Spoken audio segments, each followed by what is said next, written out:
Police in the Turkish city of Istanbul have pulled out of a square which has become the focus of the largest anti-government protest in years.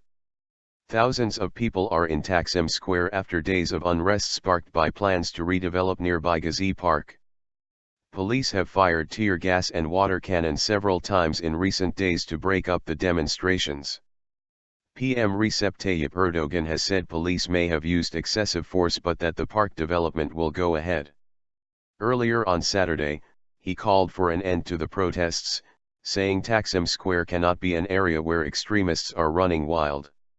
In a defiant speech to the Exporters Union, he insisted plans to reconstruct an Ottoman-era military barracks on the Gezi Park site would go ahead and that a shopping mall might be built on the ground floor or a city museum.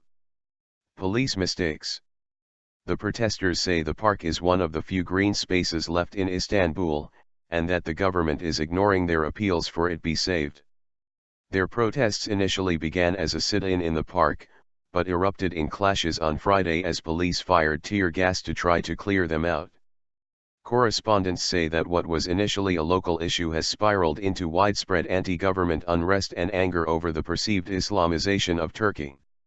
One woman told Agence France Presse, "They want to turn this country into an Islamist state. They want to impose their vision all the while pretending to respect democracy."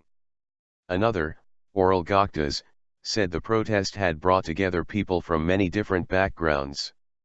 This has become a protest against the government, against Erdogan taking decisions like a king, she told Reuters news agency.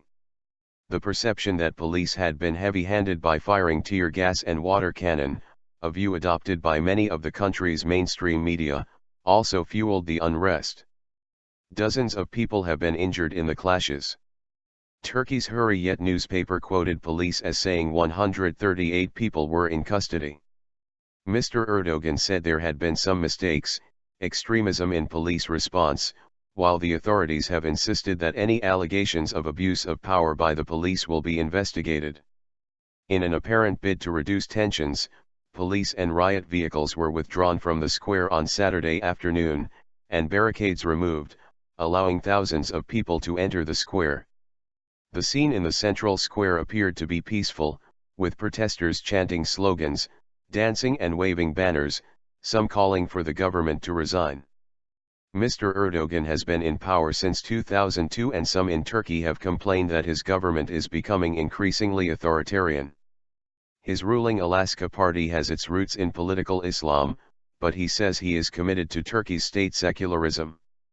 The U.S. has expressed concern over Turkey's handling of the protests and Amnesty International condemned the police's tactics. In his speech, Mr. Erdogan criticized the preaching of foreign governments, saying they should first look at their own countries.